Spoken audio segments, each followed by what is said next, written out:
الحمد لله وكفى والسلام على عباده الذين اصطفى أما بعد فأعوذ بالله من الشيطان الرجيم بسم الله الرحمن الرحيم والفجر وليال عشر والشفع والوتر والليل إذا يسري هل في ذلك قسم لذي حجر وقال تعالى لن ينال الله لحومها ولا دماؤها ولكن يناله التقوى منكم وعن ابن عباس رضي الله عنهما قال رسول الله صلى الله عليه وسلم ما من أيام العمل الصالح فيهن أحب إلى الله من هذه الأيام العشر قالوا يا رسول الله ولا الجهاد في سبيل الله قال ولا الجهاد في سبيل الله إلا رجل خرج بنفسه وماله فلم يرجع من ذلك شيء أو كما قال عليه الصلاة والسلام رواه الترمذي كذا في المشكات اللهم صل وسلم وبارك على سيدنا مولانا محمد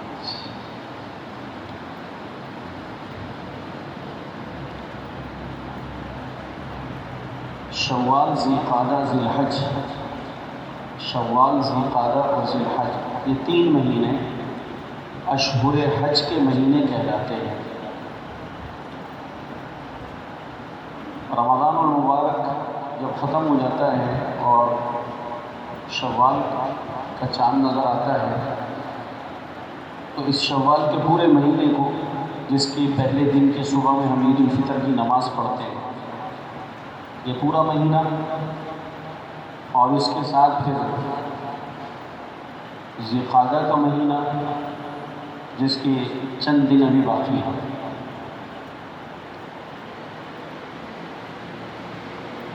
اور پھر اس کے بعد ذی الحج کا مہینہ یہ تین مہینے شریعت کی اصطلاح میں حج کے مہینے کہلاتے ہیں۔ اشہر حج حج کے مہینے یعنی حج کے مہینے کا معنی یہ ہے کہ اگر کوئی آدمی اس سال حج کا ارادہ رکھتا ہو اور وہ رمضان المبارک کا آخری روزہ رکھنے کے بعد عید والے دن حج کا احرام باندھ لے اور حج کا احرام باندھ کر اپنے علاقے سے بیت اللہ کی طرف چلا جائے تو اس کا عید والے دن حج کا احرام باندھنا درست ہے۔ اس سے پہلے اگر کوئی احرام باندھ لے حج کا تو وہ احرام باندھنا اس کا درست نہ ہوگا، لیکن عید الفطر والے دن اگر کوئی آدمی حج کا احرام باندھتا ہے، رمضان کے روزے پورے کیے، رات گزاری، صبح میں نماز پڑھی عید کی اپنے بچوں کے ساتھ، اپنے محلے والوں کے ساتھ، اور عید کی خوشی منانے کے بعد اب اس نے احرام باندھا اور اپنے علاقے سے بیت اللہ کی طرف حج کی نیت سے احرام باندھ کر چلا گیا۔ آج کل تو حاجی بڑے صاف ستھرے جاتے ہیں نا، اس لیے کہ 4 گھنٹے میں پہنچ جاتے ہیں، اس سے پہلے وہ صفائی ستھرائی بھی خوب اچھی طرح سے کر لیتے ہیں۔ 4-5 دن 10 دن کے بعد حج آ جاتا ہے تو نہ بال بکھرے ہوئے ہیں، نہ حال پرا گندا ہے، نہ مونچھیں بڑی ہوئی ہیں، نہ داڑھی بڑی ہوئی ہے، نہ بال بڑے ہوئے ہیں، نہ بالوں میں خاک ہے، نہ آلودگی ہیں، نہ جناب کانوں میں میل ہے، نہ جسم کے اوپر کوئی میل اور گرد و غبار کے کوئی آثار ہیں۔ لیکن آپ تھوڑا سا اس تصور کو سوچئے کہ کسی نے شوال کی پہلی تاریخ کو حج کا احرام باندھا اور احرام باندھنے کے بعد وہ گدھے پر بیٹھ کر، گھوڑے پہ بیٹھ کے، اونٹ پہ بیٹھ کے اپنے علاقے سے حج کے لیے سفر پر روانہ ہو گیا، تو اب چونکہ حج کا احرام باندھ چکا ہے اس لیے اب نہ ناخن کاٹ سکتا، نہ مونچھیں کاٹ سکتا، نہ خط بنا سکتا، نہ داڑھی کو کوئی چھیڑ چھاڑ کر سکتا، نہ سر کے بالوں کی کوئی چھیڑ چھاڑ ہو سکتی، نہ اور جسم کے کوئی زائد بال لے سکتا، اور نہ جسم سے کوئی میل و کچیل کو، گرد و غبار کو، اپنے جسم سے آلودہ جسم کو، میل کو دور کر سکتا۔ اب کس پوزیشن کے اندر یہ جب چلتے چلتے چلتے چلتے شوال کا پورا مہینہ 30 دن 29 دن، پھر ذی القعدہ کا پورا مہینہ 30 دن یا 29 دن، پھر اس کے بعد ذی الحج کا مہینہ اور اس کے ابتدائی 10 دن، کہ 10ویں دن جا کے ذی الحج کی جب وہ جمرۃ العقبہ پہ کنکری مار لے گا، وقوف عرفہ کر کے آ گیا، مزدلفہ کی رات میں ٹھہر گیا، اور صبح صبح وہ جمرۃ العقبہ پہ بڑے جمرات پر کنکری مار کر فارغ ہوا، پھر اس کے بعد وہ جا کر قربانی کرے گا۔ اس قربانی کرنے کے بعد اب اس حاجی کو اس کی اجازت ہے کہ وہ سر کے بال منڈائے، سب سے پہلے سر گنجا کرے، اور سر گنجا کرنے کے بعد اب اپنے ناخن بھی کاٹ سکتا ہے، مونچھیں بھی کاٹ سکتا ہے، خط بھی بنا سکتا ہے، اور پھر وہ اپنے جسم کے زائد بال کی صفائی اور پھر خوشبو والے صابن سے اچھی طرح رگڑ رگڑ کر شیمپو وغیرہ سے اپنے جسم کو بھی دھو سکتا ہے، صاف ستھرا ہو سکتا ہے، اجالا ہو سکتا ہے۔ لیکن 2 مہینے 10 دن 80 دن تک کوئی آدمی میل کچیل گرد غبار آلودگی کے ساتھ وہ اللہ تعالیٰ کی بارگاہ میں پہنچا ہوا ہے، تو اس کو دیکھ کر اور کراچی کے کسی روڈ پر پڑے ہوئے پاگل کو دیکھ کر فرق محسوس ہوگا؟ یہ جو ہیرنچی وغیرہ پڑے ہوئے ہوتے ہیں روڈوں پر، اور آپ نے بعض پاگل دیکھے ہوں گے، اس سے بکھرے ہوئے بال ہوتے ہیں، اس میں کوئی کنگھی وغیرہ کرنے کا تصور نہیں، اور ان کی مونچھیں بڑی ہوئی ہیں، داڑھیاں بڑی ہوئی ہیں، گندے سے کپڑے ہیں، جسم گندگی سے کالا ہو رہا ہے۔ اس کیفیت کے ساتھ اللہ کے گھر میں حاجی کسی زمانے میں جایا کرتے تھے، جن کے برابر میں کھڑا ہونا بھی تعفن سے خالی نہیں ہے۔ اس کے برابر میں کھڑے ہو کے نماز کیسے پڑھیں گے؟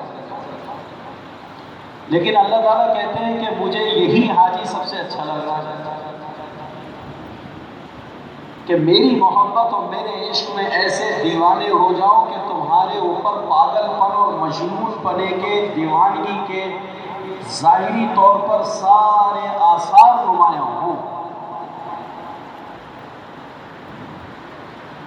اور پھر ایسا دیوانہ آدمی، اب یہ ظاہر میں پاگل اور دیوانگی کے ساتھ آلودہ ہے، عقل اور ہوش اور ٹھکانے کے اعتبار سے پاگل نہیں ہے، یہ ظاہری حالت کے اعتبار سے پاگل ضرور ہے، اس کی مشابہت بالکل اس سے ہے۔ تو جناب اس کیفیت کے ساتھ وہ حاجی جو حج افراد کا احرام باندھ کر یہاں سے جاتے ہیں، یا حج تمتع حج قران کا احرام باندھ کر جاتے ہیں، ان کے لیے گنجائش نہیں ہے کہ وہاں پہنچ کر طواف قدوم کر کے فارغ ہو جائیں، عمرہ بھی کر لیں، اس کے بعد اپنے احرام نہیں کھول سکتے۔ ہاں، متمتع جو ہے حج تمتع کا احرام باندھ کر جانے والا، وہ تو البتہ وہاں پہنچ کر پھر وہ عمرہ کر لیتا ہے، عمرہ کر کے پھر دوبارہ سے وہ صاف ستھرا ہو جاتا ہے۔ تو تمتع والے حاجی صاف ستھرے ہوتے ہیں، اور باقی قران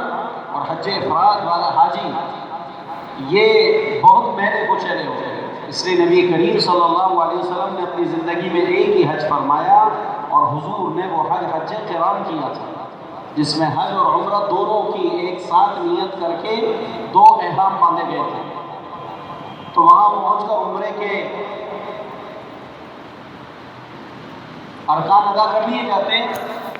لیکن ہم احرام نہیں کھول سکتے، بال نہیں اڑا سکتے، رہنا اسی احرام کی حالت میں۔ ہاں، اگر چادریں بہت زیادہ آلودہ اور میلی ہو گئی ہیں یا ناپاک ہو گئی ہیں تو پھر وہ چادریں چینج کر سکتا ہے بس، اور ٹھنڈک کے لیے اگر پانی ڈالنا چاہے جسم کے اوپر تو ٹھنڈک کے لیے جسم کے اوپر پانی بھی ڈال سکتا ہے۔ ٹھنڈک کا غسل جس کو کہتے ہیں، ایک ہے طہارت کا غسل۔ ہاں، اس دوران میں اگر جنابت ہو جائے تو جنابت کا غسل بھی کر لے گا،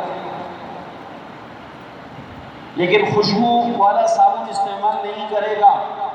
تیل جسم میں نہیں لگائے گا، کنگھی نہیں کرے گا،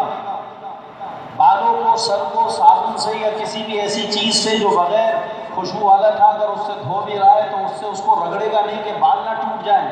کہ احرام کے اندر بال توڑنا بھی جرم، ناخن کاٹنا بھی جرم، جوں مارنا سر سے نکال کر وہ بھی جرم۔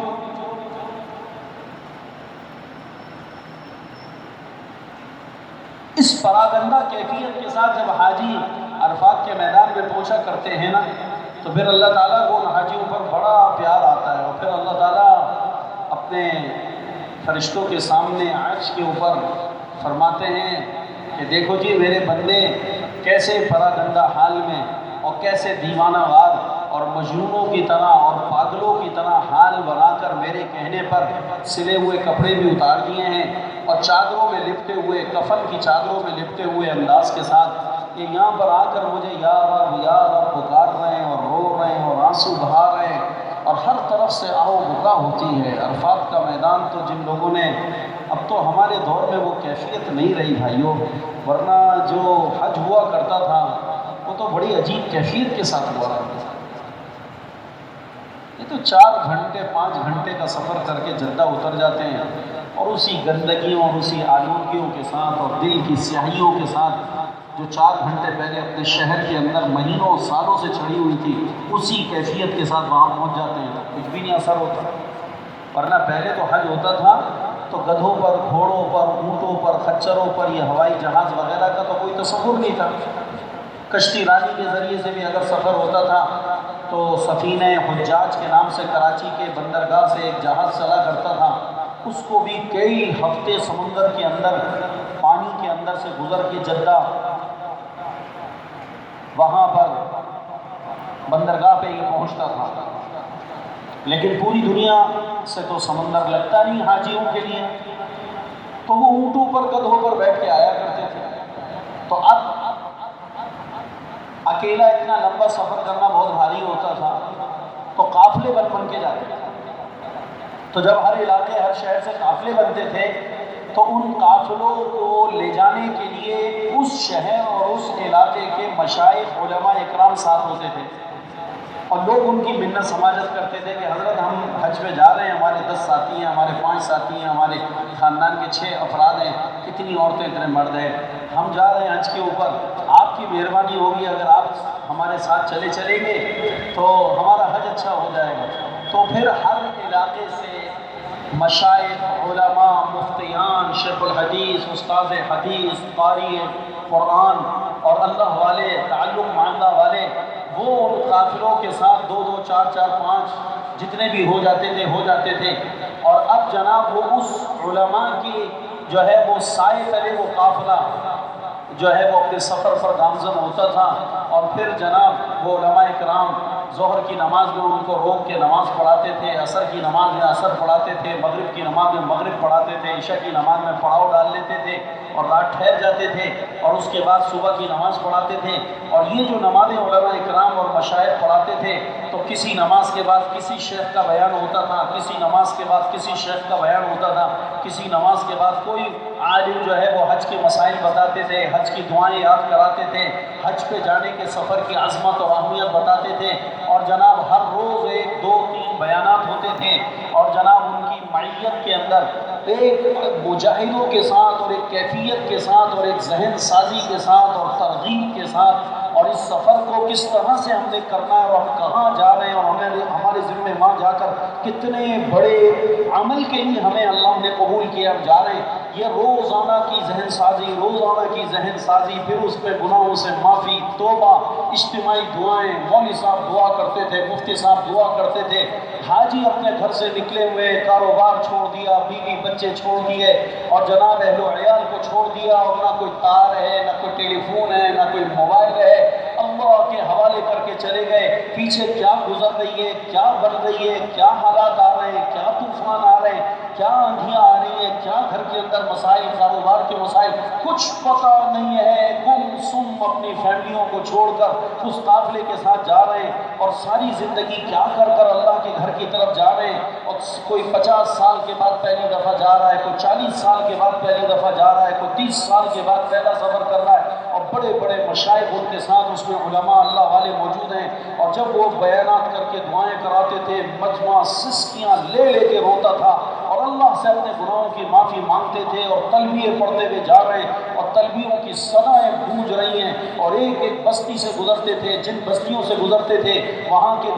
نیک لوگ آ جاتے تھے اور آ کر ان قافلے والوں کا استقبال کرتے، پورے قافلے والوں کے لیے دیگیں پکاتے تھے اور ان کو جو ہے وہ لنگر کھلاتے تھے اور اپنے ہاں ان کو ٹھکانے دیتے تھے، اور اس کے بعد جب جنگلوں سے گزر ہوتا اور صحراؤں سے گزر ہوتا تو اس کے اندر اس حج کے قافلے کے بعد جو سوکھی غذائیں ہوا کرتی تھی کہ کوئی چنے ہوتے تھے، کوئی گڑ ہوا کرتا تھا، کوئی اسی طریقے سے جو ہے وہ کھجوریں ہوا کرتی تھی، وہ تھوڑی سی استعمال کر لی اور اس کے بعد تھوڑا اپنے مشکیزوں سے پانی پیا اور اس کے بعد اللہ کا شکر ادا کیا۔ اس کیفیت کے ساتھ جب 2 مہینے، 2.5 مہینے، 3 مہینے گزر کر جب وہ حدود حرم کے دروازے پہ پہنچتے تھے تو واقعتاً یہ حاجی ایسے تھے کہ یہ حاجی اللہ کی بارگاہ میں پہنچ کے پوری دنیا کے مسلمانوں کے مسئلے حل کروا لیتے تھے۔ کیا زور ہوتا ہوگا اس وقت میں حج والوں کا، اور کس کیفیت کے ساتھ یہ حاجی حج کرتے ہو۔ ہم اپنے اصل سے میرے بھائیوں کو دور نکل گئے، اس جدت نے ہمیں تباہ کیا، اس جدید نظام سے ہمیں کچھ ملا نہیں ہے، ہمارا نقصان ہوا ہے، لیکن ہماری نگاہ میں نقصان نہیں ہے۔ اس سے آج حاجی جس حالت کے ساتھ حج کرنے کے لیے جاتا ہے، جب وہ 30 دن 40 دن لگا کے حج سے واپس آتا ہے تو وہ جتنا بگڑا ہوا پہلے تھا حج کے بعد اس سے زیادہ بگڑ جاتا ہے، جتنا عیار اور بدماش وہ پہلے تھا حج کے بعد اس سے بڑا بدماش بن جاتا ہے، چونکہ وہاں جا کر پھر یا تو اچھائی کی مہر لگنی ہے یا گمراہی کی مہر لگنی ہے، اس کے بعد وہ مہر تبدیل نہیں کی جاتی ہے۔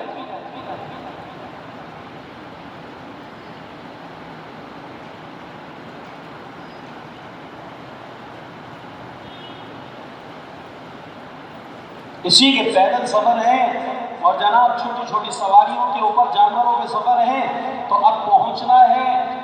9 تاریخ سے پہلے وہاں پہنچنا ہے، 8 ذی الحج تک وہاں پہنچنا ہے، تو اب 8 ذی الحج تک پہنچنے کے لیے ہفتوں اور مہینوں کا پیدل سفر ہے۔ تو اس لیے شریعت نے شوال، ذی القعدہ، ذی الحج ان تینوں مہینوں کو اشہر حج کے مہینے قرار دیے اور کہا کہ عید کی نماز پڑھو، اپنے بچوں سے ملو، میٹھا شیٹھا کھاؤ،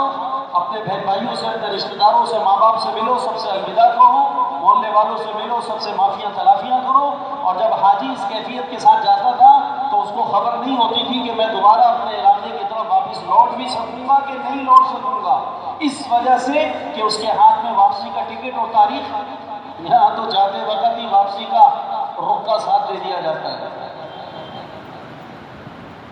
بلکہ جب تک واپسی کی سیٹ کنفرم نہ ہو جاتے ہی نہیں ہے حضرت، اللہ مجھے وہاں نہیں مرنا، اور دعا کیا کر رہے ہیں؟ دعا کرو اللہ بیت اللہ کی موت عطا فرمائے۔ بدبخت تیرے جیب میں جو ٹکٹ ہے یہ بتا رہا ہے کہ تو جھوٹی دعا کروا رہا ہے، منافق ہے، تو وہاں مرنا نہیں چاہتا۔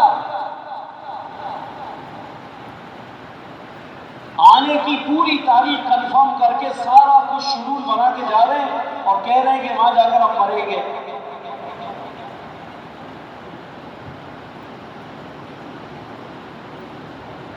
اللہ سے تماشا کر رہے ہیں، اللہ سے دھوکہ کر رہے ہیں۔ کیا کر رہے ہو بھائی؟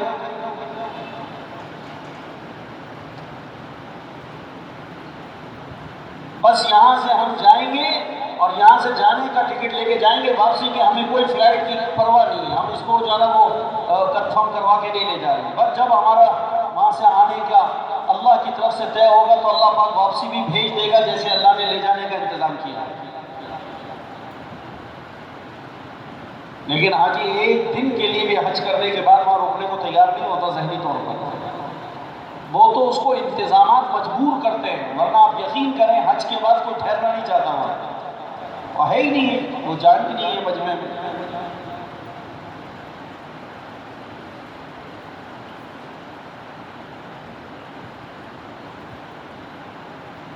پیچھے کا نظام اتنا پھیلا ہوا ہے اور اتنا بکھرا ہوا ہے کہ اس نظام کی وجہ سے آدمی کا دل اور روح اور اس کی جان وہاں پیچھے اٹکی رہتی ہے۔